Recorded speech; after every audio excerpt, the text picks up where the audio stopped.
പിതാവിൻ്റെയും പുത്രൻ്റെയും പരിശുദ്ധാത്മാവിൻ്റെ നാമത്തിൽ എൻ്റെ പ്രിയപ്പെട്ടവരെ, നമ്മൾ ഒരു ദൈവാനുഗ്രഹത്തിൻ്റെ ഒരു കാലഘട്ടത്തിൻ്റെ ഭാഗമാകുകയാണ്. പ്രത്യക്ഷ പ്രാർത്ഥന. അമ്മേ, പരിശുദ്ധ അമ്മേ, ദൈവമാതാവേ, അന്ന് അങ്ങ് കൃപാസനത്തിൽ പ്രത്യക്ഷപ്പെട്ട് വരാൻ പോകുന്ന മഹാദുരന്തത്തിൽ നിന്ന് രക്ഷപ്പെടാനും എല്ലാവർക്കും വേണ്ടി പ്രാർത്ഥിക്കുവാനും ആവശ്യപ്പെട്ടിട്ട് കാലയളവിൽ കൃപാസനത്തിലൂടെ ഞങ്ങൾക്ക് ഞങ്ങളുടെ ദേശത്തിന് അമ്മ മാതൃ തേടി തന്ന എല്ലാ അനുഗ്രഹങ്ങൾക്കും കൃപകൾക്കും ഞങ്ങളിപ്പോൾ ഹൃദയം നിറഞ്ഞ നന്ദി പറയുന്നു. അമ്മേ, പരിശുദ്ധ അമ്മേ, ജപമാല മാതാവേ, സകല കൃപാസനം പ്രാർത്ഥനയോടും ചേർത്ത് ഞങ്ങളിപ്പോൾ പ്രാർത്ഥിക്കുന്ന ഈ കുടുംബത്തിന്റെ പ്രത്യേക നിയോഗങ്ങൾ, ഇപ്പോൾ നിയോഗങ്ങൾ, ഇന്നത്തെ നിയോഗങ്ങൾ ഓർക്കുക. ഇന്ന് പോകുന്ന സ്ഥലങ്ങൾ, ഇടപെടുന്ന സാഹചര്യങ്ങൾ, പ്രതീക്ഷിക്കുന്ന ഭൗതികമായ അല്ലെങ്കിൽ ആധ്യാത്മികമായ ആനുകൂല്യങ്ങളെല്ലാം ഓർക്കുക. അത് തരുന്ന വ്യക്തികൾ, വരുന്ന സ്ഥാപനങ്ങൾ എല്ലാം ഓർക്കുക. നിങ്ങൾ കടന്നു ചെല്ലാൻ പോകുന്ന എല്ലാ ഇടങ്ങളെയും ഓർക്കുക. കൈകൾ കൂപ്പി ശിരസ് നമിച്ച് മൗനമായ നിയോഗങ്ങൾ സമർപ്പിക്കുക, പ്രാർത്ഥിക്കുക.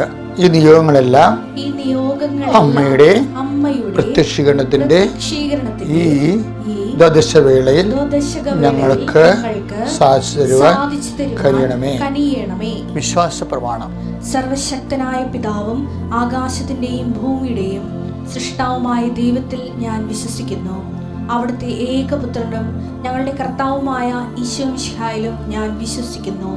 ഈ പുത്രൻ പരിശുദ്ധാത്മാവിനാൽ ഗർഭസ്ഥനായി കന്യകാമറിയത്തിൽ നിന്ന് പിറന്ന് പൊന്തിയോസ് പീലാത്തോസിന്റെ കാലത്ത് പീഡകൾ സഹിച്ച് കുരിശിൽ തറയ്ക്കപ്പെട്ട് മരിച്ച് അടക്കപ്പെട്ട് പാതാളങ്ങളിൽ ഇറങ്ങി മരിച്ചവരുടെ ഇടയിൽ നിന്ന് മൂന്നാം നാൾ ഉയർത്ത് സ്വർഗത്തിലേക്ക് എഴുന്നള്ളി സർവശക്തിയുള്ള പിതാവായ ദൈവത്തിന്റെ വലതുഭാഗത്തിരിക്കുന്നു. അവിടെ നിന്ന് ജീവിക്കുന്നവരെയും മരിച്ചവരെയും വിധിക്കുവാൻ വരുമെന്നും ഞാൻ വിശ്വസിക്കുന്നു. പരിശുദ്ധാത്മാവിലും ഞാൻ വിശ്വസിക്കുന്നു. വിശുദ്ധ കത്തോലിക്കാ സഭയിലും പുണ്യവാന്മാരുടെ ഐക്യത്തിലും പാപങ്ങളുടെ മോചനത്തിലും ശരീരത്തിന്റെ ഉയർപ്പിലും നിത്യമായ ജീവിതത്തിലും ഞാൻ വിശ്വസിക്കുന്നു. ആമേൻ. സ്വർഗ്ഗസ്ഥനായ ഞങ്ങളുടെ പിതാവേ, അങ്ങയുടെ നാമം പൂജിതമാകണമേ. അങ്ങയുടെ രാജ്യം വരണമേ. അങ്ങയുടെ തിരുമനസ് സ്വർഗത്തിലെ പോലെ ഭൂമിയിലുമാകണമേ. അന്നു വേണ്ടുന്ന ആഹാരം ഇന്ന് ഞങ്ങൾക്ക് തരണമേ. ഞങ്ങളോട് തെറ്റ് ചെയ്യുന്നവരോട് ഞങ്ങൾ ക്ഷമിക്കുന്നത് പോലെ ഞങ്ങളുടെ തെറ്റുകൾ ഞങ്ങളോടും ക്ഷമിക്കണമേ. ഞങ്ങളെ പ്രലോഭനത്തിൽ ഉൾപ്പെടുത്തരുതേ, തിന്മയിൽ ഞങ്ങൾ രക്ഷിക്കണമേ. ആമേൻ. നന്മ നിറഞ്ഞ മറിയമേ, സ്വസ്തി. കർത്താവ് അങ്ങയുടെ കൂടെ സ്ത്രീകളിൽ അങ്ങ് അനുഗ്രഹിക്കപ്പെട്ടവളാകുന്നു. അങ്ങയുടെ ഉദരത്തിൻ ഫലമായി ഈശോ അനുഗ്രഹിക്കപ്പെട്ടവനാകുന്നു. പരിശുദ്ധ മറിയമേ, തമ്പുരാന്റെ അമ്മേ, പാപികളായ ഞങ്ങൾക്ക് വേണ്ടി ഇപ്പോഴും ഞങ്ങളുടെ മരണസമയത്തും തമ്പുരാനോട് അപേക്ഷിക്കണമേ. ആമേൻ. ഇന്ന് പോകുന്ന എല്ലാ ഇടങ്ങൾക്കുള്ള ആവശ്യമായ അനുഗ്രഹ പ്രാർത്ഥനയാണ് ഈ അനുദിന അനുഗ്രഹങ്ങൾ എന്ന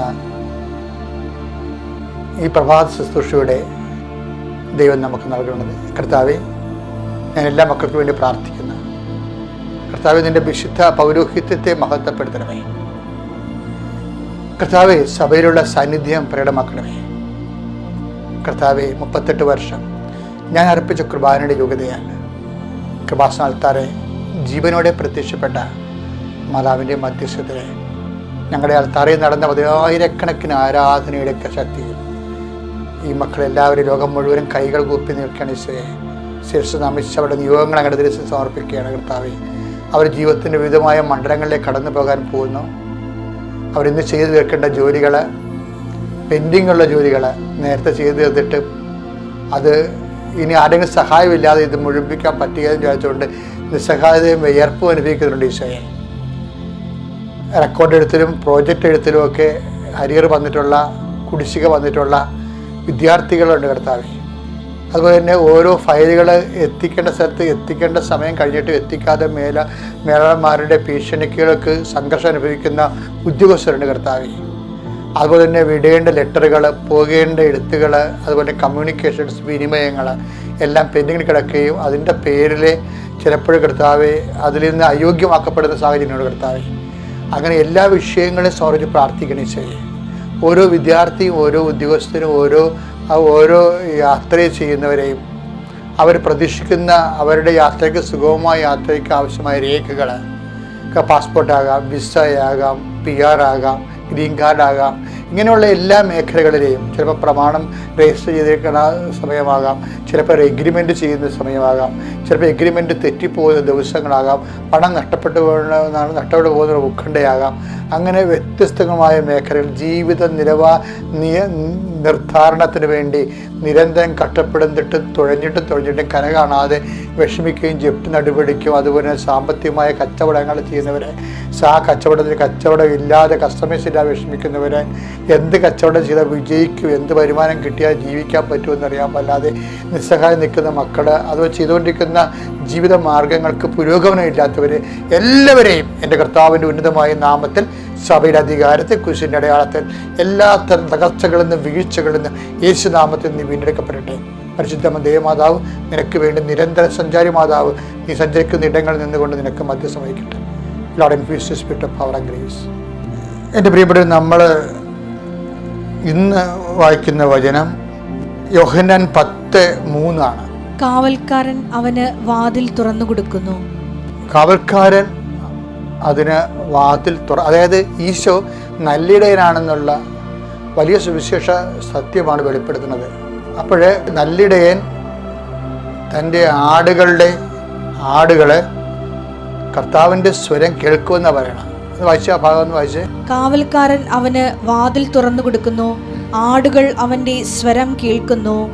അവൻ തന്റെ ആടുകളെ പേര് ചൊല്ലി വിളിക്കുകയും പുറത്തേക്ക് നയിക്കുകയും ചെയ്യുന്നു. ഇവിടെ കാവൽക്കാരൻ എന്ന് പറയുന്ന അന്യനല്ല, കർത്താവ് തന്നെയാണ് നമ്മുടെ കാവൽക്കാരൻ. ബൈബിൾ ഉടനീളം പറയുന്ന ഒരു സത്യമാണ്, ദൈവമാണ് നമ്മുടെ കാവൽക്കാരനെന്ന്.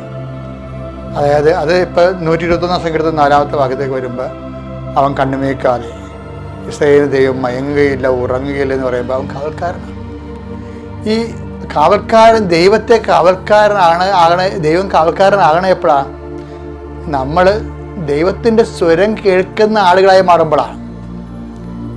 എന്ന് വെച്ച് കഴിഞ്ഞാൽ ദൈവത്തിനെ നമുക്ക് ഏത് സമയത്ത് വേണമെങ്കിൽ നമ്മുടെ കാവൽക്കാരനാക്കാം. ഒരു വലിയ ആധ്യാത്മിക സാധ്യതയാണ് നമ്മളിപ്പോൾ തുറന്നു തരണത്. എന്താണ്? ദൈവത്തിന് എപ്പോഴും, ഇപ്പം നീ ഗർഭിണിയാണ്, ഡോക്ടർ പറഞ്ഞു നിൻ്റെ കുഞ്ഞ് മരിക്കാം, അല്ലെങ്കിൽ കുഞ്ഞിന് ഫ്ലൂയിഡ് ഇല്ല, അല്ലെങ്കിൽ ഗർഭപാത്രം നിനക്ക് കട്ടിയില്ല എന്നൊക്കെ പറയും. അപ്പോൾ നീ പറയും വേറെ പറ്റിക്കൊണ്ട് കത്തുകൊള്ളണം എന്ന് പറയും. അപ്പം നീ ഉദ്ദേശിക്കുന്നത് എന്താണ്? ദൈവത്തെ കാവൽക്കാരനാക്കണമെന്നല്ലേ? അപ്പം ദൈവത്തെ കാവൽക്കാരനാക്കാം, പ്രാർത്ഥിക്കാൻ പറ്റും. പക്ഷെ അത് പ്രയോഗത്തിൽ വരുത്തണമെങ്കിൽ എന്ത് ചെയ്യണം? എൻ്റെ ആടുകൾ എൻ്റെ ആടുകൾ എൻ്റെ സ്വരം കേൾക്കും. അപ്പൊ ദൈവത്തിന്റെ വചനം അനുസരിക്കാൻ, സ്വരം കേൾക്കാൻ എപ്പോൾ നീ തുടങ്ങിയാൽ അതിൻ്റെ നെറ്റ് ഇഫക്റ്റ് എന്താണ്?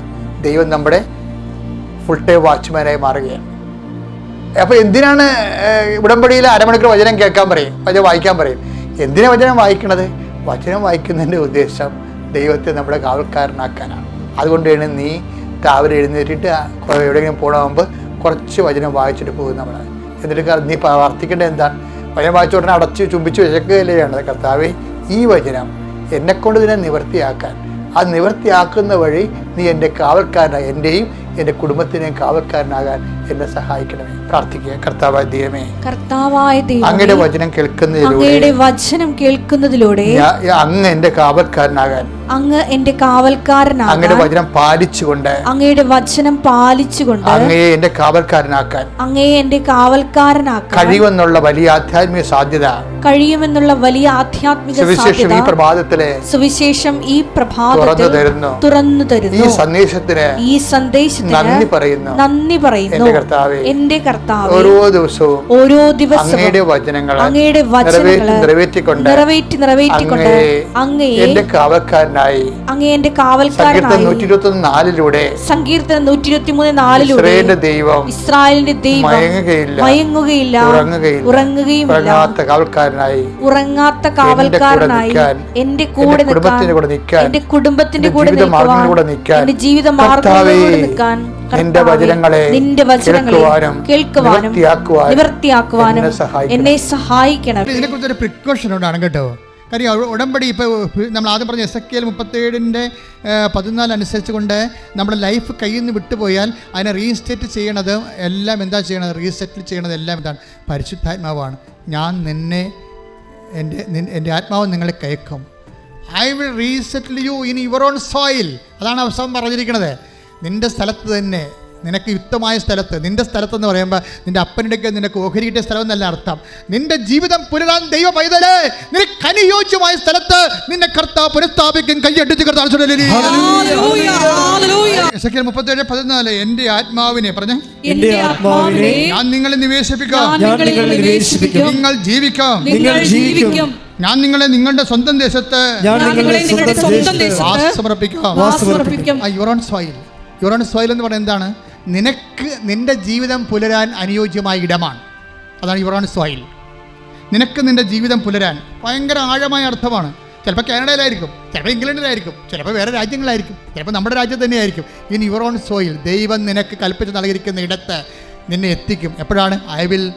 ഞാൻ എൻ്റെ ആത്മാവിനെ നിങ്ങളിലേക്ക് ആവസിപ്പിക്കും. പ്രാർത്ഥിക്കുക, കർത്താവേ നിന്റെ ആഗ്രഹപ്രകാരം ഹിതപ്രകാരം എനിക്കായി നിശ്ചയിച്ചിരിക്കുന്ന എന്റെ ജീവിതം പുലരാനുള്ള ഭൗതിക സാഹചര്യങ്ങള് എനിക്ക് വേണ്ടി നീ ഒരുക്കുമെന്ന് അത് എന്നിൽ ചൊരിയുന്ന ആത്മാവിന്റെ ഫലത്താലാണെന്ന് എന്നെ മനസ്സിലാക്കി തന്നതിന് ഞാൻ നിനക്ക് നന്ദി പറയുന്നു. ഇതുകൊണ്ട് തന്നെയാണ് ഈ ആത്മാവിന്റെ ഒരു പ്രവർത്തനത്തിന് വിഖ്യാതമായി വരുന്ന നിലപാടുകള്, പെരുമാറ്റ രീതികള് നമ്മൾ ഒഴിവാക്കണമെന്ന് പറയുന്നത്. എഫെസ്യസ് 4:29 നിങ്ങളുടെ അധരങ്ങളിൽ നിന്ന് തിന്മയുടെ വാക്കുകൾ പുറപ്പെടാതിരിക്കട്ടെ. അതാണ് പ്രശ്നം. നിങ്ങളുടെ അധരങ്ങളിൽ നിന്ന് തിന്മയുടെ വാക്കുകൾ പുറപ്പെടാതിരിക്കട്ടെ. കേൾവിക്കാർക്ക് ആത്മീയ ചൈതന്യം പ്രദാനം ചെയ്യുന്നതിനായി അവരുടെ ഉന്നതിക്കുതകും വിധം നല്ല കാര്യങ്ങൾ സന്ദർഭമനുസരിച്ച് സംസാരിക്കുവിൻ. രക്ഷയുടെ ദിനത്തിനു വേണ്ടി നിങ്ങളെ മുദ്രിതരാക്കിയ ദൈവത്തിന്റെ പരിശുദ്ധാത്മാവിനെ വേദനിപ്പിക്കരുത്. അപ്പൊ സംസാരിക്കുകയാണെങ്കിൽ അത് സെക്കൻഡ് പാർട്ടിക്ക് ഗുണകരമായ കാര്യങ്ങളായിരിക്കണം, അല്ലെങ്കിൽ സംസാരിക്കാതിരിക്കുന്നതായിരിക്കും നല്ലത്. എന്താ കാര്യം എന്നറിയാവോ? ഇപ്പം നീതിയുടെ വിഷയമാണെങ്കിൽ നീതിയുടെ പക്ഷത്തു നിന്ന് സംസാരിക്കണം, സത്യത്തിൻ്റെ വിഷയമാണെങ്കിൽ സത്യത്തിൻ്റെ പക്ഷത്തു നിന്ന് സംസാരിക്കണം. അല്ല സംസാരിക്കാതിരിക്കേണ്ട അവസ്ഥയില്ല അവിടെ. പക്ഷേ അതിൻ്റെ പേരിൽ നിന്നെ ഇപ്പോൾ തന്തൊക്കെ വിളിച്ചെന്ന് പറഞ്ഞാൽ നീ തിരിച്ചു വിളിക്കുമ്പോൾ സ്വാഭാവികമായിട്ട് നീ അവരും തമ്മിൽ എന്നാ വ്യത്യാസം ഇരിക്കണത്? ഉടമ്പടിയിലുള്ളവർ ദൈവമായിട്ട് ഉടമ്പടിയിലുള്ള കാര്യം മറന്നു പോകരുത്. ടിൻറ്റുവിൻ്റെ സാക്ഷ്യമുണ്ട് കഴിഞ്ഞ ദിവസത്തെ. ടിൻറ്റുവിൻ്റെ സാക്ഷ്യം എന്ന് പറയുന്നത് ടിൻറ്റു മാനന്തവാടിയാണ്. അപ്പോഴെന്താ പ്രശ്നം വെച്ച് കഴിഞ്ഞാൽ അവർക്ക് ഭർത്താവിനും ഭാര്യയ്ക്കും കുഞ്ഞിനും വിസ വേണം, നടക്കണില്ല. അവർ ഉടമ്പടി ചെയ്തിട്ട് ടിൻറ്റു എന്താ ചെയ്തതെന്നറിയാവോ? ഇത് നടക്കണില്ലെന്ന് കണ്ടപ്പോൾ അവരെന്താ ചെയ്തെന്ന് വെച്ചാൽ അവിടെ പ്രേക്ഷിത പേര് ഡബിളല്ലവരെ അവർ പറഞ്ഞേ 1 കെട്ട് പത്രമാണ് ഞാൻ മേടിക്കേണ്ടത്, അതിന് പകരം ഞാൻ 4 കെട്ട് പത്രം മേടിച്ചു. ഒരു ചുമടുണ്ടായിരുന്നു ഞങ്ങളുടെ വണ്ടിയിൽ വേറെ ഒരു ചുമടുണ്ടായിരുന്നു, ഞങ്ങളുടെ ലഗേജ് എല്ലാം കൂടി. എന്നിട്ട് ഞാനും ഭർത്താവും കൂടി അതെല്ലാം ഓടി നടന്ന് ഞങ്ങളുടെ നാട്ടിൽ തന്നെ കൊടുത്തു. ചില ആൾക്കാർ നാട്ടിൽ കൊടുക്കണില്ല, ചില ആൾക്കാർ ഉടമ്പടി കൃപാസന പത്രം നാട്ടിൽ കൊടുക്കണില്ല. അവരിവിടെല്ലാം പോയിട്ട് ഞാൻ തമിഴ്നാട്ടിലേക്കാണ് കൊടുക്കുന്നത്. ഇത് എന്നെ കണ്ടാമിണ്ടല്ലേ എന്ന് പറഞ്ഞു. അതാണ് പ്രശ്നം. ചില ആൾക്കാർക്ക് അപ്പം തന്നെ നിങ്ങളുടെ കാര്യത്തിൽ തീരുമാനമായില്ലേ, നിങ്ങൾ ദൈവത്തെ പുച്ഛിക്കുന്നു എന്നുള്ളതും കാര്യം കാണാൻ വേണ്ടി നിങ്ങൾക്ക് കാര്യം കരകയും ചെയ്യണം, കിറിയും നന്നാകണം. എന്ത് കഷ്ടമാണ്. കാരണം ഞാൻ കിറി നന്നാകുക ഇല്ല. അപ്പോൾ ഇതിൻ്റെ ഒരു അപമാനമുണ്ട്. ഇതൊരു ഡിസ്റ്റാറ്റസിങ്ങിൻ്റെ ഒരു ലോ സ്റ്റാറ്റസിങ് ഉണ്ട്. ഞാൻ കൃപയുടെ വഴികൾ ഇപ്പം നമ്മൾ പറഞ്ഞില്ലേ, ഇത് പെഷിത്ത ബൈബിൾ എന്താ പറയണത്? POC ആണ് പറയണത്. നിങ്ങളുടെ ആത്മാവിനെ നന്മയുടെ നല്ല വാക്കുകൾ പക്ഷേ പെഷിത്ത ട്രാൻസ്ലേഷൻ എന്താ പറയുന്നത് അറിയാവോ? കൃപയുടെ വാക്കുകൾ എന്നാണ് പറയണത്. മറ്റുള്ളവന് ഉന്നതി ഉണ്ടാകാൻ വേണ്ടി കൃപയുടെ വാക്കുകൾ സംസാരിക്കണം. അപ്പോൾ എന്താ സംഭവിച്ചു കഴിഞ്ഞാൽ നമ്മളെ കർത്താവിന് എവിടെയാണ് കൊടുക്കാൻ ചാലഞ്ച് ഉള്ളത്? അവിടെയാണ് അത് ചെയ്യേണ്ടത്. ഈസിയുള്ള നിങ്ങൾ ഈസി സോണിലേക്കാണ് പോണത്. കാരണം നിങ്ങളുടെ ബന്ധുക്കളില്ല, സ്വന്തപ്പെട്ടുള്ള കൂട്ടുകാരില്ല, ആരുമില്ല. അജ്ഞാതമായ സ്ഥലത്ത് അപരിചിതമായ മേഖലയിൽ പോയി കർത്താവിന് വേണ്ടി ഇരുട്ടത്ത് ജോലി ചെയ്യാൻ പോവുകയാണ്. അങ്ങനെ ഇരുട്ടുകുത്തി പണി ചെയ്യുന്ന ആൾക്കാരൊക്കെ ശ്രദ്ധിക്കണം, അവർ വെളിച്ചത്തിലേക്ക് വരണം. നിങ്ങൾ എന്ന് വെളിച്ചത്തിലേക്ക് വന്ന് നട്ടലോട് കൂടി, നിങ്ങൾക്ക് നട്ടലില്ല, വാഴപ്പിണ്ടി അനുഭവിച്ച് വിട്ടിരിക്കണേ കർത്താവിൻ്റെ. അതായത് നിങ്ങളുടെ നാട്ടിൽ ജോലി ചെയ്യാൻ പറ്റണില്ല, നിങ്ങൾ ഈ ഉടമ്പടി പത്രം കൊണ്ട് അല്ലെങ്കിൽ നിങ്ങളുടെ കൃപാസന പത്രം കൊണ്ട് വേറെ നിങ്ങളെ അറിയാൻ പാടാത്ത സാഹചര്യത്തിൽ പോകുമ്പോൾ അതിൻ്റെ അർത്ഥം എന്താണ്? ആത്മീയമായിട്ട് നിങ്ങളെ വെച്ച് കെട്ടിരിക്കുന്നത് വാഴപ്പിണ്ടിയാണ്, നട്ടലല്ല. നട്ടലുള്ള ക്രിസ്ത്യാനിയാണെങ്കിൽ ഇപ്പോൾ എന്താ ഇവളോട് പറയണത്? ഇവരോട് ഈ ഒരു കെട്ട് പത്രം മേടിക്കാൻ പറഞ്ഞിട്ടുണ്ട്, 4 കെട്ട് പത്രം മേടിച്ചിട്ട് ഭർത്താവുമായിട്ട് കൊണ്ട് നടന്ന് കൊടുക്കുകയാണ്. അപ്പോൾ നാട്ടുകാരെ ചോദിക്കുന്നത് എന്താണ്? നിങ്ങൾ ഇത്രയൊക്കെ പഠിച്ചിട്ട് പിന്നെ ഈ പണി ചെയ്യണേ എന്താണെന്ന് ആൾക്കാരുടെ ചോദ്യം കണ്ടില്ലേ? അത് നമ്മൾ കേൾക്കണം. ആർക്ക് വേണ്ടി കേൾക്കണം? നമുക്ക് വേണ്ടി തുണിയില്ലാതെ ഒരു വ്രണമായി കിടക്കണില്ലേ ഈ മരത്തേല്? അത് അവന് വേണ്ടി, അത് നമ്മളെ വീണ്ടെടുത്തതിന് വേണ്ടി നമ്മൾ കേൾക്കാൻ ബാധ്യതയാണ്. അവനാണ് ദൈവ പൈതൽ. അങ്ങനെ ദൈവ പൈതലാണെങ്കിൽ ഇതുപോലെ പറഞ്ഞു തരണ ആത്മാവും നമ്മളൊന്ന് സംസാരിക്കണം. ആത്മാവില്ലെങ്കിൽ നമ്മൾ പീഡിക്കും, അല്ലെങ്കിൽ രാജ്യം വിട്ടു പോകും, എവിടെയെങ്കിലും മറയത്ത് കൊണ്ടേ കൊടുത്തിട്ട് തിരിച്ചു വരും. അപ്പോൾ എന്താ പറഞ്ഞത്? ഇവർക്ക് എന്താ ചെയ്യണം? അവൾ നട്ടലുള്ള വിശ്വാസിയാണെന്ന് കണ്ടപ്പോൾ കർത്താവ് എന്ത് ചെയ്യുന്നറിയാവോ? ഒരു ഏജൻറ്റും ഇല്ലാതെ, അവർക്ക് ഏജൻ്റ് ഇല്ല, ഏജൻറ്റ് 2 ലക്ഷം രൂപ പോകത്തില്ലേ? ഒരു ഏജൻറ്റും ഇല്ലാതെ ഒറ്റക്ക് ഭാര്യയും ഭർത്താവും കൂടി പണിയെടുത്ത് വിസ, ഭർത്താവിനും ഭാര്യയ്ക്കും കുഞ്ഞിനും വിസ. സ്തുതിക്കട്ടെ, ഹല്ലേലൂയ.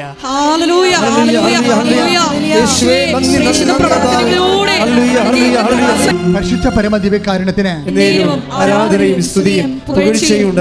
നിങ്ങളെ കർത്താവിൻ്റെ ഈ എന്താണ് സായിപ്പിനെ കാണുമ്പോൾ കവാത്ത് മറക്കണം എന്ന് പറഞ്ഞ പോലെ, അതായത് നിങ്ങൾ സ്വന്തം നാട്ടുകാരെയൊക്കെ കണ്ടു കഴിയുമ്പോൾ ഉടനെ വിശ്വാസം മറക്കും.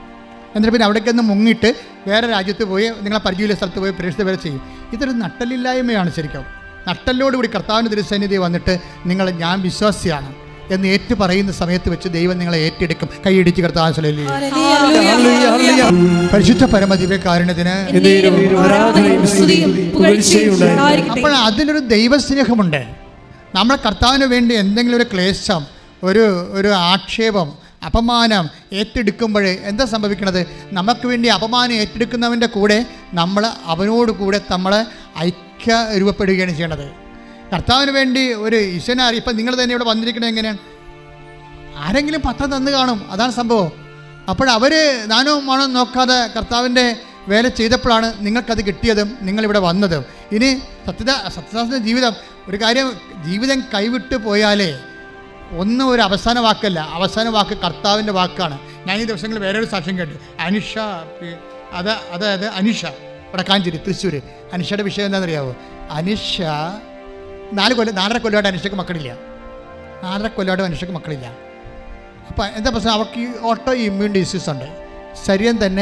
ശരീരത്തിന് തിന്നുന്ന ഒരു തരം സംഭവമാണ്, മരുന്നില്ല അതിന്. അപ്പം അതിന് ജീവിതം, അത് കോശങ്ങൾ ദ്രവിക്കാതിരിക്കാനും കോശങ്ങൾ തന്നെ കോശത്തെ തിന്നാതിരിക്കാൻ വേണ്ടി ഒരു പ്രതിരോധ മരുന്നുണ്ട്. അതിങ്ങനെ കഴിച്ചു വരുമ്പോൾ പിന്നെ വേറൊരു ശരീരമായി മാറും. അപ്പോൾ ഇങ്ങനെ, അതുകൊണ്ട് ഇതിന് പ്രഗ്നൻ്റ് ആകാനൊന്നും പറ്റത്തില്ല. അപ്പോൾ ഡോക്ടർ പറഞ്ഞ് പ്രഗ്നൻ്റ് ആകാൻ പറ്റത്തില്ല, മരുന്ന് നിർത്തിയാൽ നീ മരിക്കും, മരുന്ന് നിർത്തിയില്ലെങ്കിൽ കൊച്ചു മരിക്കും. അപ്പോൾ അതുകൊണ്ട് പ്രഗ്നൻ്റ് ആകാൻ പറ്റത്തില്ലെന്ന് പറയും. അപ്പോൾ പ്രഗ്നൻ്റ് ആകാൻ പറ്റത്തില്ലെന്ന് മനുഷ്യർ പറയുമ്പോൾ അവരെന്താ ചെയ്യണത്? അവർ വന്നിട്ട് ഉടമ്പടി ചെയ്യും. ഉടമ്പടി ചെയ്യുമ്പോൾ എന്താണ്? അമ്മ ഇന്നിപ്പോൾ കേരളത്തിൽ ആരെയും ഇങ്ങനെ ഉമ്മാക്കി കാണിച്ച് പേടിപ്പിക്കാൻ പറ്റത്തില്ല. കേരളത്തിലുള്ളവർ വിശ്വാസമുള്ളവരാണ്. അതെന്താ പറയുക? അവർ പറയും ഞങ്ങൾ അമ്മയുടെ അടുത്ത് കാണട്ടെ, അമ്മയെ കണ്ട് സംസാരിക്കട്ടെ എന്ന് പറയും. അപ്പോൾ എൻ്റെ അടുത്ത് ഇവിടെ വന്നു വെച്ചാൽ ഞാൻ പറഞ്ഞു നീ ഒരു പണി ചെയ്യും, ഞാൻ മരുന്ന് നിർത്താൻ നിൽക്കണ്ട, അത് പ്രശ്നമൊന്നുമില്ല, ഉടമ്പടിത്തേലും വയറ്റത്തേക്കാൻ പറയും. ഉടമ്പടിത്തേലും ആ സാക്ഷി നിങ്ങൾ കേൾക്കണം. അപ്പോഴെന്നെ സംഭവിച്ചിരിക്കണമെന്ന് വെച്ച് കഴിഞ്ഞാൽ ഇപ്പോഴവളെ ഇരട്ട പ്രസവിച്ചിരിക്കണം. സ്തുതിക്കട്ടെ, ഹല്ലേലൂയ. അതാണ് ഞാൻ നിങ്ങൾ സാക്ഷ്യം നിങ്ങൾ കേൾക്കണം. സാക്ഷ്യം കേട്ടിട്ട് അത് 2 കൊച്ചുങ്ങളായപ്പോൾ ഡോക്ടർ പറഞ്ഞു അത് സിസേറിയനാണെന്ന് പറഞ്ഞു. അപ്പോൾ അവൾ പറഞ്ഞു സിസേറിയൻ അല്ല, ഇത് സിസേറിയൻ അല്ല. എന്താ പറഞ്ഞാൽ അവിടെ മാതാവ് ഉള്ളിൽ നിന്ന് പറയുന്നുണ്ട് സിസേറിയൻ അല്ല, 8-ാം മാസത്തിൽ നിന്ന് 2 കുഞ്ഞുങ്ങളെയും പ്രസവിപ്പിക്കുമെന്ന് പറഞ്ഞു. 2 പേര് നോർമലായിട്ട്. ഈ മനുഷ്യന്മാരുടെ വിശ്വാസം പഴയ കാലത്തിനേക്കാൾ ശരിക്കും കൂടിയുണ്ട്. ഉടമ്പടിയുടെ ഒരു കാലം വന്നപ്പോൾ പണ്ടത്തെ ഇന്ന് നമ്മൾ ഓരോ സബ്ജക്റ്റ് വൈസ് വിശ്വാസം പ്രയോഗിക്കുകയല്ലേ ആൾക്കാർ. അതിന് കറസ്പോണ്ടിങ് വേർഡ് ഓഫ് ഗോഡ് എന്താ ആ വിഷയത്തിൽ ഉള്ള എന്താണെന്ന് നോക്കിയിട്ട് അത് ചെലുത്തുകയാണ്. അപ്പോൾ വിശ്വാസം പ്രയോഗിക്കുന്നൊരു കാലമാണിത്. ഇപ്പം നമ്മളെപ്പോഴും നമ്മൾ ശ്രദ്ധിക്കണം എന്താണ്? ഉടമ്പടിയുടെ മെയിൻ സംഭവം എന്താണ്? പ്രസൻസ് അല്ലേ, ദൈവത്തിൻ്റെ സാന്നിധ്യമല്ലേ. അപ്പോൾ ദൈവത്തിൻ്റെ സാന്നിധ്യം എങ്ങനെയാണ് കിട്ടുന്നത്? നമുക്ക് ദൈവത്തിൻ്റെ സാന്നിധ്യം കിട്ടുന്നത് സൽപ്രവർത്തികളിലൂടെയാണ്. നീ സൽപ്രവൃത്തി ചെയ്യുമ്പോൾ ഓട്ടോമാറ്റിക്കായിട്ട് ദൈവത്തിൻ്റെ സാന്നിധ്യം എന്താ? തോപിത്ത് എന്താ പറയണത്? 12:12 സ്തുതിക്കട്ടെ, ഹല്ലേലൂയ. 12:13 ഭക്ഷണമേശയിൽ നിന്ന് എഴുന്നേറ്റ് ചെന്ന് പറഞ്ഞേ, ഭക്ഷണമേശയിൽ നിന്ന് എഴുന്നേറ്റ് ചെന്ന് മൃതദേഹം സംസ്കരിക്കാൻ മടിക്കാതിരുന്ന നിന്റെ സത്പ്രവൃത്തി എനിക്ക് അജ്ഞാതമായിരുന്നില്ല. ഞാൻ നിന്നോടൊപ്പം ഉണ്ടായിരുന്നു.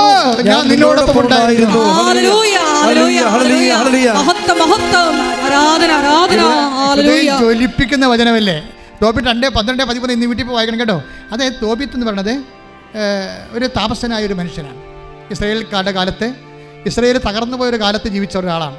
അവരെല്ലാവരും ദേവാലയമൊക്കെ ഇടിച്ചു നിരത്തി എല്ലാവരും ഡിയാസ്പൊറയിൽ പോയി ഒളിച്ചോടിയൊക്കെ. ഇപ്പോൾ മണിപ്പൂരിൽ നിന്നൊക്കെ നമ്മുടെ ആൾക്കാർ പോകുന്നില്ലേ മണിപ്പൂരിൽ നിന്ന്. മണിപ്പൂരിൽ അബദ്ധത്തിൽ കേരള സഭയ്ക്ക് അബദ്ധം പറ്റുന്നത് ഞാൻ പറയത്തും. അത് മണിപ്പൂർ ആദ്യമേ തന്നെ വിശ്വാസികളെ ടാർഗറ്റ് ചെയ്തുകൊണ്ട് അവിടെ ബോധപൂർവമായിട്ട് വർക്കുണ്ടായിരുന്നു. ആ സമയത്തൊക്കെ നമ്മൾ പറഞ്ഞത് വർഗീയ കലഹമാണെന്നൊക്കെ പറഞ്ഞുകൊണ്ട് നമ്മൾ യാഥാർത്ഥ്യങ്ങൾ അഭിമുഖീകരിക്കുന്നതിൽ പിന്തിരിഞ്ഞു നിന്ന് എന്തോ താല്പര്യത്തിൻ്റെ പേരിൽ എന്തോ ആയിക്കൊള്ളട്ടെ. ഇപ്പോഴും സത്യം മനസ്സിലായില്ലേ? വിശ്വാസികളെ തെരഞ്ഞു പിടിച്ചവരെ കൊല്ലുകയും അതേസമയം തന്നെ വംശഹത്യ നടത്തുകയും ചെയ്യുന്ന ഒരു ഇവാക്യുവേഷൻ നടപടിയാണ് നടക്കുന്നത്. അത് പലതരത്തിലുള്ള മറ്റു രാജ്യങ്ങളിലൊക്കെ നടന്ന പോലെ, ഒരു കാലത്ത് സിറിയയിലൊക്കെ നടന്ന പോലെയുള്ളൊരു ഇവാക്യുവേഷൻ നടപടിയാണ് ഇന്ത്യയിൽ നടക്കുന്നത്. അത് സ്വാഭാവികമായിട്ട് കേന്ദ്ര ഗവൺമെൻറ് വളരെ ശക്തമായ രീതിയിൽ അവിടെ പ്രവർത്തിച്ചില്ല എന്നുണ്ടെങ്കിൽ ആ മണിപ്പൂർ മിക്കവാറും ഇന്ത്യ മുഴുവൻ അത് ട്രെൻഡാണ്. മണിപ്പൂർ ഒരു ട്രെൻഡാണ്. ഒരു വിശ്വാസ സമൂഹത്തെ തുടച്ചു നീക്കുക എന്നുള്ള ഒരു രഹസ്യ നിഗൂഢമായ അജണ്ടയുടെ ഒരു പരീക്ഷണശാലയാണത്. അവിടെ പ്രതിലോമ ശക്തികൾ വിജയിച്ചുകൊണ്ട് ഒരു വിശ്വാസ സമൂഹത്തെ തുടച്ചു നീക്കാൻ കഴിഞ്ഞാൽ ആ തുടച്ചു നീക്കൽ ഇന്ത്യ മുഴുവൻ ഉണ്ടാകും. ഇതൊരു പ്രവചനമാണ്, നിങ്ങൾ കരുതിക്കോ. അതുകൊണ്ട് സഭ ഞാൻ കഴിഞ്ഞ ദിവസങ്ങളിൽ ബർത്ത്ഡേ വിഷ് ചെയ്യാൻ വേണ്ടി 2 പിതാക്കന്മാർ ഇവിടെ വന്നു. എൻ്റെ പിതാവും ജെയിംസ് സാനാവർമ്മൽ തിരുമേനിയും, അതുപോലെ തന്നെ കൊല്ലം പിതാവ് പോൾ മുല്ലശ്ശേരി പിതാവ്. അപ്പോൾ ഞാൻ പിതാക്കന്മാരോട് പറഞ്ഞു, പിതാക്കന്മാരെ, ആദിമസഭയുടെ കാലഘട്ടത്തിലേക്ക് നമ്മൾ തിരിച്ചു പോവുകയാണ്. നമ്മളുടെ ഏറ്റവും വലിയ നമ്മളുടെ ഇനിയുള്ള ജീവിതത്തിൽ നിലപാടെന്ന് വെച്ചാൽ ആദിമസഭ യാതൊരു കമ്മിറ്റ്മെൻറ്റും ഇല്ലാതെ ഒരു രഹസ്യ അജണ്ടയും ഒരു അടവ് നയവും ഒന്നുമില്ലാതെ ആത്മാവിൻ്റെ നയത്തിൽ പ്രവർത്തിച്ചതാണ്. ഇപ്പോൾ അടവ് നയത്തിലല്ലേ സഭ പ്രവർത്തിക്കുന്നത്. പക്ഷേ ആത്മാവിൻ്റെ നയത്തിൽ പ്രവർത്തിച്ച ആദിമസഭ 10 ദിവസം ജയിലിൽ കിടന്ന കാലത്ത് പ്രാർത്ഥിക്കുന്ന ഒരു സഭയുണ്ടായിരുന്നു. ആ പ്രാർത്ഥിക്കുന്ന സഭയാണ് സഭയുടെ കരുത്ത്. അല്ലാതെ സംഘടിത സഭയേക്കാൾ ഉപരി പ്രാർത്ഥിക്കുന്ന സഭയായിട്ട് സഭ കൺവേർട്ട് ചെയ്തില്ല എന്നുണ്ടെങ്കിൽ നമുക്ക് നിലനിൽപ്പില്ലാത്ത കാലമാണ് ഇവർ. നമ്മൾ രക്ഷിക്കാൻ ദൈവം മാത്രമാണെന്നുള്ളത് തിരിച്ചറിയേണ്ട അപ്പോസ്തലന്മാരാണെന്ന് ഞാൻ പിതാക്കന്മാരോട് കാഷ്വാലിറ്റി ആയിട്ട് പറഞ്ഞു. പക്ഷേ പിതാക്കന്മാർ സമ്മതിച്ചു. എന്താ കാര്യം? പ്രാർത്ഥിക്കേണ്ട സമയമാണ്. ഇത് ബിഷപ്പ് ഹൗസിലൊക്കെ ഉള്ള പ്രാർത്ഥനകളെക്കുറിച്ച് അവരെന്നോട് സംസാരിച്ചു. ഞാൻ നിങ്ങളോടും പറയുന്നു, നമ്മൾക്ക് ആരും കുറ്റം പറയേണ്ട കാര്യമില്ല. അപ്പോൾ കേന്ദ്ര ഗവൺമെൻറ് ആണെങ്കിൽ പോലും അവിടെ കറക്റ്റായിട്ട് ആൾക്കാർ പട്ടാളത്തിൽ നിയമിച്ചിട്ടുണ്ട്. എങ്കിലും അതേസമയം തന്നെ അവിടെ നരവേട്ട, വിശ്വാസവേട്ട നടക്കുകയും ചെയ്യുന്നുണ്ട്. അപ്പോൾ നമ്മൾക്ക് ഈ സമയത്തൊക്കെ പരസ്പരം കുറ്റം പറഞ്ഞ് ആരുടെയും പഴിചാരുന്നതിന് പകരം പരസ്പരം പറ്റുന്ന തരത്തിൽ പ്രാർത്ഥിച്ച് അവിടെ നടപടിക്രമങ്ങളെയും, ഇപ്പോൾ സെൻട്രൽ ഗവൺമെൻറ് ആയാലും ശരി, അവരുടെ സമാധാനം സ്ഥാപിക്കാനുള്ള ശ്രമങ്ങളെ, സമാധാനം സ്ഥാപിക്കുന്നവർ ഭാഗ്യവാന്മാർ, അവർ ദൈവപുത്രൻ വിളിക്കപ്പെടുമെന്ന് ഈശോ പറഞ്ഞെങ്കിൽ അങ്ങനെ ദൈവപുത്രക്കടുത്ത സമാധാന ശ്രമം ഗവൺമെൻറ്റിൻ്റെ ഭാഗത്തുണ്ടായാൽ അത് ഏത് ഗവൺമെൻറ് ആയാലും ഏത് സംസ്ഥാന ഗവൺമെൻറ് ആയാലും അതുപോലെ തന്നെ പരസ്പരം പറഞ്ഞ് വിഘടിപ്പിച്ച് വീണ്ടും പുണ്ണിനെ ചിരണ്ടി പഴുപ്പിക്കുന്നതിന് പകരം നിങ്ങളെല്ലാവരും അപ്പോസ്തല തീക്ഷ്ണതയോടെ പ്രാർത്ഥിക്കണം. നമ്മളെ പരിശുദ്ധ അമ്മ ജീവനോടെ മധ്യസ്ഥം വഹിക്കുന്ന ഈ സമയത്ത്, അതുപോലെ തന്നെ പരിശുദ്ധ കുർബാന ജ്വലിച്ചിരിക്കുന്ന സമയത്ത് മണിപ്പൂരിന് വേണ്ടി എവിടെയെല്ലാം വിശ്വാസത്തിൽ എവിടെയെല്ലാം പ്രശ്നങ്ങളുണ്ടാകുന്നു, വിശ്വാസികൾ എവിടെയെല്ലാം പീഡിപ്പിക്കപ്പെടുന്നു, എവിടെയെല്ലാം രക്തസാക്ഷികളാകുന്നു, അവിടെയെല്ലാം കർത്താവിൻ്റെ കരുണ അപ്പോസ്തലന്മാരുടെ കാലഘട്ടത്തിൽ എന്നതുപോലെ, പരിശുദ്ധാത്മാവിൻ്റെ കാലഘട്ടത്തിൽ എന്നതുപോലെ അപ്പോസ്തല ഇപ്പോൾ കർത്താവെ ഞങ്ങളെല്ലാ സഭകളെയും, മണിപ്പൂരിലെ സഭയെയും നാട്ടിലെ സഭകളെയും അതുപോലെ തന്നെ ലോകം മുഴുവനുമുള്ള എല്ലാ സഭകളെയും കർത്താവെ സമർപ്പിച്ചുകൊണ്ട് കണ്ണുനീരോടെ പ്രാർത്ഥിക്കുന്ന കർത്താവെ, എവിടെയെല്ലാം വിശ്വാസികൾ പീഡിപ്പിക്കപ്പെടുന്നു, എവിടെയെല്ലാം വീടും കൂടെ നഷ്ടപ്പെട്ടവർ ഓടേണ്ടി വരുന്നു, പാലായനം ചെയ്യപ്പെടുന്നു, എവിടെയെല്ലാം വേരുകൾ കർത്താവ് പറിച്ചറിയപ്പെടുന്നു, തൂത്തറിയപ്പെടുന്നു, അവിടെയെല്ലാം കർത്താവിൻ്റെ കൃപ പരിശുദ്ധമായ യേശു ക്രിസ്തുവിൻ്റെ വിശുദ്ധമായ രക്തത്താൽ അവരെ വീണ്ടെടുത്തതുപോലെ അവരെ നിലനിർത്തണമേ, സംരക്ഷിക്കണമേ. ഉടമ്പടി പറയുന്ന സൽപ്രവൃത്തികൾ എന്താണ്? നമ്മൾ തോബിത്ത് 12-14-13 വായിച്ചത്, നിന്റെ സൽപ്രവൃത്തികൾ എനിക്ക് അജ്ഞാതമായിരുന്നില്ല. മനസ്സിലായില്ലേ? അപ്പോഴേ തോബിത്ത് എന്താ ചെയ്തത്? ഒരു പെന്തക്കോസ്താ തിരുനാൾ ദിവസമാണ്. വിഭവസമർത്ഥമായ ആ ഭക്ഷണം കൊണ്ട് മേശ നിറഞ്ഞിരിക്കുക. അപ്പോൾ ഉച്ചക്ക് ഊണ് കഴിക്കാൻ വന്നപ്പോൾ കൊച്ചു തോബിയോട് പറഞ്ഞു, നമ്മുടെ ആൾക്കാർ വല്ലതും ഉണ്ടെങ്കിൽ നീ വിളിച്ചോണ്ട് വാ, അവർ വരുന്നിടത്തോളം കാലം ഞാൻ ഭക്ഷണം കഴിക്കാതിരിക്കാം. മനസ്സിലായില്ലേ? കണ്ടില്ലേ? യേശുക്രിസ്തുവിന് മുമ്പുള്ള നല്ല മനുഷ്യരെക്കുറിച്ച് കണ്ടില്ലേ? കവി ദൈവത്തെ അറിയുന്ന മക്കൾ. പെന്തക്കോസ്താ ദിവസമാണ്, യഹൂദൻ്റെ ഏറ്റവും ശക്തമായ ആഘോഷ ദിവസമാണ്. അപ്പോൾ വിഭവസമർത്ഥമായ ഭക്ഷണം കൊണ്ട് മേശ നിറഞ്ഞിരിക്കുമ്പോൾ തോബിത്ത് ഉച്ചക്ക് ഭക്ഷണം കഴിക്കാൻ വരുമ്പോൾ മകനോട് പറയും, ഞാൻ ഭക്ഷണം കഴിക്കുന്ന മുമ്പ് നമ്മുടെ കൂട്ടത്തിൽ ആരെങ്കിലും പട്ടണങ്ങളിൽ അരഞ്ഞു നടക്കുന്നുണ്ടെങ്കിൽ അവരെ വിളിച്ചോണ്ട് വാ, അവർ വരുന്നവരെ ഞാൻ ഭക്ഷണം കഴിക്കാതിരിക്കാം. ഓ, എന്തൊരു മനസ്സാണ്, എന്തൊരു സഹോദര സ്നേഹമാണ്.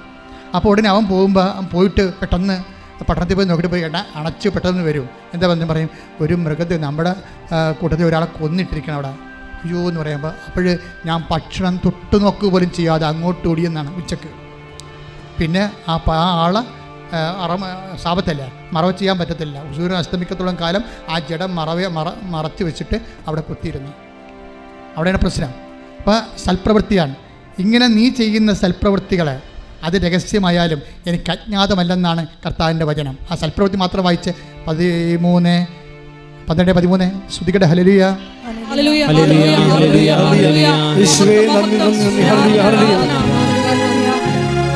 ഭക്ഷണമേശയിൽ നിന്ന് എഴുന്നേറ്റ് ചെന്ന് മൃതദേഹം സംസ്കരിക്കാൻ മടിക്കാതിരുന്ന നിന്റെ സൽപ്രവൃത്തി എനിക്ക് അജ്ഞാതമായിരുന്നില്ല, ഞാൻ നിന്നോടൊപ്പം ഉണ്ടായിരുന്നു. ആ സൽപ്രവൃത്തി എനിക്ക് അജ്ഞാതമായിരുന്നില്ല. കാരണം എന്താണ്? ആ സൽപ്രവൃത്തി നീ ചെയ്യുമ്പോൾ ഞാൻ നിന്നോടൊപ്പം ഉണ്ടായിരുന്നു. ഞാൻ നിങ്ങളോട് പറയത്തില്ലേ നിങ്ങൾ രോഗികളെ പോയി കാണണം, ആശുപത്രിയിൽ പോയി കാണണമെന്നൊക്കെ. നിങ്ങൾ നഗ്നന്മാർക്ക് വസ്ത്രം കൊടുക്കണം. അന്ന് ഞാൻ നഗ്നനായിരുന്നു, നിങ്ങളെന്നെ ഉടുപ്പിച്ചു, ഞാൻ എനിക്ക് നിങ്ങൾക്ക് ഭക്ഷണം തന്നെന്നൊക്കെ പറയുമ്പോൾ നിങ്ങൾ ഭക്ഷണം ഉണ്ടാക്കി എന്തുമാത്രം ആൾക്കാരാണ് ഇന്ന് പാവപ്പെട്ടവർക്ക് കൊടുക്കുന്നത്. പക്ഷേ ഓർക്കുക, അത് ഉടമ്പടി പ്രകാരം കൊടുക്കുമ്പോൾ ഉടമ്പടിയുടെ ഒരു ചിറ്റവൃത്തിയായിട്ട് കണക്കാക്കരുത്. മറിച്ചെന്താണ്, ആ സമയത്തെല്ലാം ദൈവത്തിൻ്റെ സാന്നിധ്യം ഉണ്ടാവും. ഉടമ്പടി ലക്ഷ്യം വെക്കുന്ന ദൈവത്തിൻ്റെ സാന്നിധ്യമാണ്. അത് നമുക്ക് സമർത്ഥമായി ലഭിക്കുന്ന സൽപ്രവൃത്തികളിലൂടെയാണ്. കൈയടിച്ച് കർത്താവ് ഉടമ്പടി എടുത്തിട്ടുള്ള ഞങ്ങൾക്ക് പുത്തൻ പ്രേക്ഷിത ചൈതന്യം നൽകി പ്രവർത്തികൾ ചെയ്യാനുള്ള വലിയ അഭിഷേകം ഈ ആരാധനയിലൂടെ പ്രദാനം ചെയ്യണമേ. എല്ലാവരും എഴുന്നേൽക്കുക.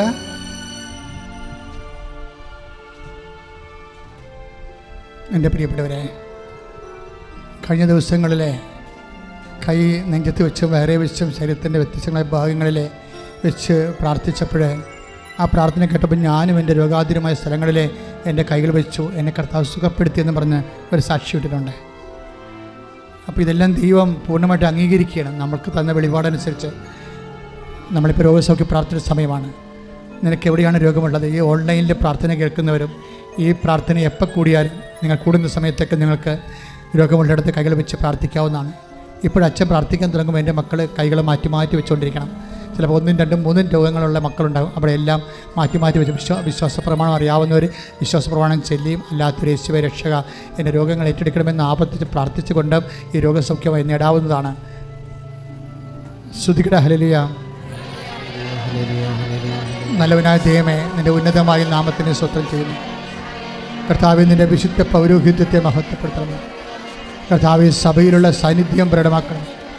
36 വർഷം അർപ്പിച്ച കൃപാണയുടെ യോഗ്യതയായി 36 വർഷം അർപ്പിച്ച കൃപാണയുടെ യോഗ്യതയായി കൃപാസ്ഥാനത്താറെ ജീവനോടെ പ്രത്യക്ഷപ്പെട്ട പരിശുദ്ധ അമ്മയുടെ മാധ്യസ്ഥത്തിൽ കൃപാസ്ഥാനത്താറെ പ്രത്യക്ഷപ്പെട്ട പരിശുദ്ധ അമ്മയുടെ മാധ്യസ്ഥത്തിൽ ഞാൻ ഓരോ മക്കൾക്ക് വേണ്ടി ഈ നിമിഷം പ്രാർത്ഥിക്കണം. കർത്താവേ, സിസ്റ്റ് രോഗികളുടെ മേൽ കൈവെക്കണമെന്ന് പ്രാർത്ഥിക്കുന്ന കർത്താവേ, കണ്ണിന് കാഴ്ച മൂടുന്നവരെ കുറയുന്നവരെ കണ്ണുകളെ സ്പർശിക്കണം പ്രാർത്ഥിക്കുന്ന കർത്താവേ, മൂക്കിലെ അടിനോട് രോഗികളെ സ്പർശിക്കണം പ്രാർത്ഥിക്കുന്ന കർത്താവേ, ക്യാൻസർ രോഗികളെ സ്പർശിക്കണം പ്രാർത്ഥിക്കുന്ന കർത്താവേ, നടുവെല്ല് എല്ല് വളരുന്നവരെ എല്ലുന്തിയവരെ അവിടെയെല്ലാം സ്പർശിക്കണം കർത്താവേ, ശരീരത്തിൽ മുഴുവനുള്ളവരെ സ്പർശിക്കണമേ കർത്താവേ, വായു നാറ്റമുള്ളവരെയും വായു ശുദ്ധമുള്ളവരെയും വായു ക്യാൻസർ ഉള്ളവരെയും സ്പർശിക്കണം കർത്താവേ, ശ്വാസകോശ രോഗികളെ സ്പർശിക്കണം കർത്താവേ, ശ്വാസകോശ രോഗികൾ, ഹൃദയ രോഗികൾ, പ്ലീഹ രോഗികൾ, കരൾ രോഗികളെ സ്പർശിക്കണം കർത്താവേ. കർത്താവിൻ്റെ വിശുദ്ധമായ രക്തം, വിശുദ്ധമായ വിശുദ്ധ രക്തം കർത്താവ് ശരീരം തളിക്കപ്പെടട്ടെ. കർത്താവിന് ഉന്നതമായ നാമത്തിൽ സഭയുടെ അധികാരത്തെക്കുറിച്ചിൻ്റെ അടയാളം ഉള്ളംകാലം മുതൽ ഉച്ചവരെ കർത്താവിൻ്റെ രക്തം നിരട്ടെ. വാദരോഗികളെ, വിസർപ്പ രോഗികളെ, സോറിയാസിസ് രോഗികൾ, പിസ്റ്റുലായ രോഗികൾ, PCOD രോഗികൾ, RSS രോഗികളെ, മക്കളില്ലാത്തവർ കർത്താവ്, ഓട്ടിസത്തിൻ്റെ രോഗമുള്ളവർ കർത്താവ്, ഹൈപ്പർ ആക്ടിവിറ്റി ഉള്ളവർ കർത്താവ്, അപസ്മാര രോഗികൾ, ത്വക്ക് രോഗികളെ, യേശുവിൻ്റെ ഉന്നതമായ നാമത്തിൽ സഭയുടെ അധികാരത്തെക്കുറിച്ചിൻ്റെ അടയാളത്തിൽ മാരക രോഗങ്ങൾ, തിരവേദികൾ യേശുവിൻ്റെ നാമത്തിൽ മനോരോഗങ്ങൾ മാറിപ്പോകട്ടെ. ശ്രദ്ധിക്കട്ടെ.